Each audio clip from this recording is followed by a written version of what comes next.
Today we are going to study about some important and hard words in English. Today we are going to study hard words of English. English is a very important language and it is an international language. Number one, QUEUE. इसको पढ़ा जाता है dear student Q. क्या पढ़ा जाता है? Q. Number two, BOUQUET. इसको पढ़ा जाता है बुके. क्या पढ़ा जाता है? बुके. डियर स्टूडेंट्स, आपको जानना है COLONEL. इसको पढ़ा जाता है कर्नल. क्या पढ़ा जाता है? Colonel. COLONEL, colonel. Number four, ये हार्ड वर्ड्स में है, आपको जानना है PARACHUTE. इसको पढ़ते हैं पैराशूट. क्या पढ़ते हैं? पैराशूट. इसी तरह बहुत सारे वर्ड्स में हम लोग फंसते हैं, जानते हैं DEBT. इसको पढ़ा जाता है डेट. क्या पढ़ा जाता है? डेट. उसी तरह से आपको बताते चलूं कि 6 नंबर है रिस्पॉन्सिबिलिटी. RESPONSIBILITY. रिस्पॉन्सिबिलिटी. ये भी बहुत सारे स्टूडेंट्स को जब आप लिखने के लिए बोलेंगे as written as spelling mistakes करते हैं, जबकि साइलेबल के साथ पढ़ना, वर्ड्स को याद रखना, रिमेम्बरिंग करना बहुत ही इंपॉर्टेंट होता है. नंबर 7 में मैं आपको बताते चलूं TSUNAMI. इसको पढ़ा जाता है सुनामी. क्या पढ़ा जाता है? सुनामी. नंबर 8 में मैं आपको बताते चलूं PSYCHOLOGY. इसको पढ़ते हैं साइकोलॉजी. क्या पढ़ते हैं? साइकोलॉजी. इसी तरह से नंबर 9 में मैं आपको बताते चलूं कि जैसे कि हम लोग लिखते हैं बजट, BUDGET. इसको बहुत सारे लोग पढ़ नहीं पाते हैं. ये क्या है? बजट है. जी से पहले हमेशा डी साइलेंट होता है. जैसे मैं आपको एग्जांपल के लिए बताऊं LODG लोज, JUDG जज, इसके बाद BRIDG ब्रिज, EDG एज. ये सारे जितने भी वर्ड्स मैं बता रहा हूं जी से पहले डी साइलेंट. जैसे मैं आपको बताऊं KNOWLEDG नॉलेज, यानी जी से पहले डी साइलेंट, एन से पहले के साइलेंट.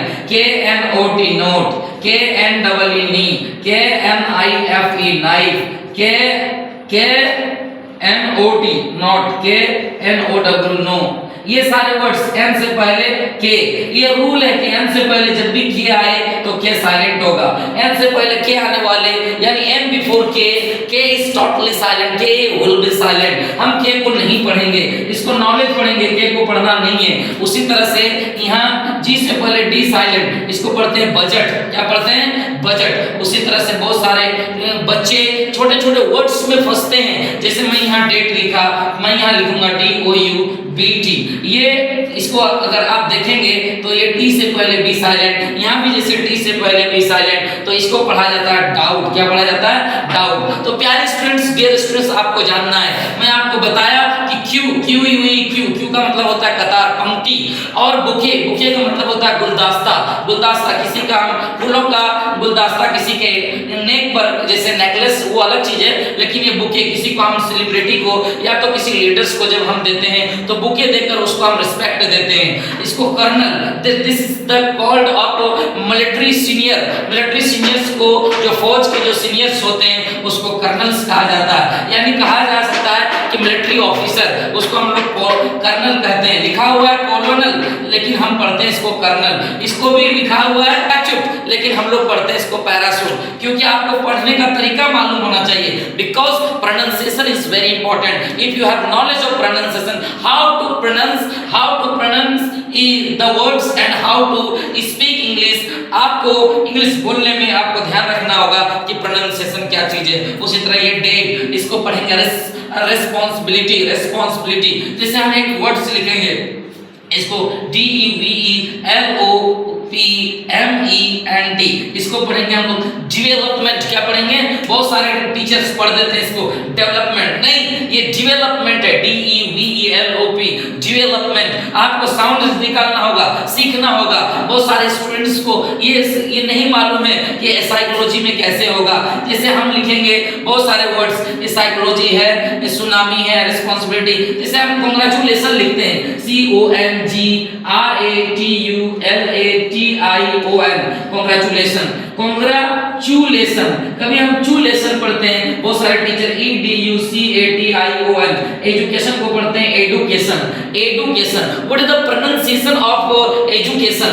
एजू, DU के बाद ये चू नहीं, इसको डू नहीं बल्कि चू पढ़ना चाहिए, क्योंकि यही रियल साउंड है। हालांकि ग्रामर में ओल्ड इंग्लिश और मॉडर्न इंग्लिश ग्रामर जो है, आप जब ग्रामर को देखेंगे तो इसमें TION को सन पढ़ा जाता है, और TION से पहले अगर S रहे तो उसको हम चन पढ़ते हैं, SUGGESTION। इसको पढ़ेंगे हम लोग चन, यानी इसको पढ़ेंगे सजेशन। क्या पढ़ेंगे? सजेशन। हाँ, ये सजेशन है। हाँ, उसी तरह से TION को सन पढ़ते हैं, लेकिन इसको TION से पहले S है तो इसको हम लोग सजेशन बोलते हैं। जैसे क्वेश्चन, QUESTION, इसको हम लोग क्वेश्चन पढ़ते हैं, चन पढ़ते हैं, चन। इसका साउंड चन होता है, ना कि सन होता है। आप सन तब पढ़ेंगे जैसे APPLICATION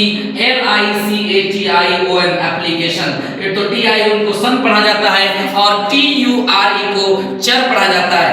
TURE को आपको याद रखना होगा, TURE को आप चर पढ़ेंगे। जैसे हम बोलेंगे picture, PICTURE picture, LECTURE lecture, और उसी तरह से posture, POSTURE posture, future, FUTURE future, nature, NATURE nature. तो बहुत सारे वर्ड्स आपको मालूम रखना होगा। If you have the words power then you can speak English and you have no any type of hesitation for speaking English, and without making mistakes you can speak English and you can write, because you have words power and you have the capacity how to write the words, you have the pronunciation skills and you have the art of English।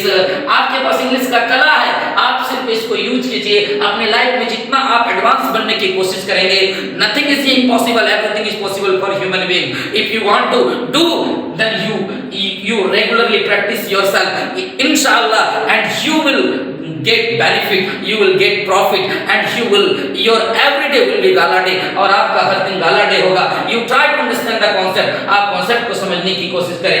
आपको अभी लगेगा शुरुआती समय में कि नहीं ये hard है, लेकिन याद रखना डेडिकेशन से जो इंसान अपने लाइफ में you study regularly with the best and great dedication, इंशाल्लाह you will get better result and you will get better achievements।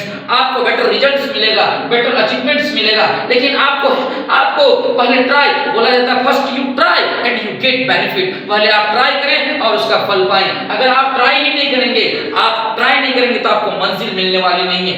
मंजिल तो जुनून से मिलता है, मंजिल तो कॉन्फिडेंस से मिलता है, मंजिल तो हौसलों से मिलता है। आपको अगर किसी भी लैंग्वेज में या किसी भी सब्जेक्ट में अगर आपको यूनिक और स्पेशल बनना है तो आपको फोकस्ड 100% उसमें कंसंट्रेट माइंड करना होगा, आपको एकाग्र होना होगा और आपको उसमें हावी होना होगा, तब जाके आप किसी भी चीज को आप अचीव कर सकते हैं, किसी लक्ष्य के ऊपर आप जा सकते हैं। That's all. और मैं यही पॉइंट से मैं कहूंगा ऑडियंस को और व्यूअर्स को और वाचर्स को और जो भी मेरे वीडियो के फॉलोअर हैं, जो मुझे मेरे सब्सक्राइबर हैं और जो मेरे सपोर्ट करने वाले हैं और मेरे स्टूडेंट्स को हौसला अफजाई करने वाले हैं, तमाम मैं मेरे फॉलोअर्स को मैं कहूंगा कि you like my videos and you share my videos and you subscribe my channel and you get benefit and you provide benefit others। आप दूसरों को भी फायदा दें। लास्ट में मैं यही कहूंगा कि जय हिंद, जय भारत।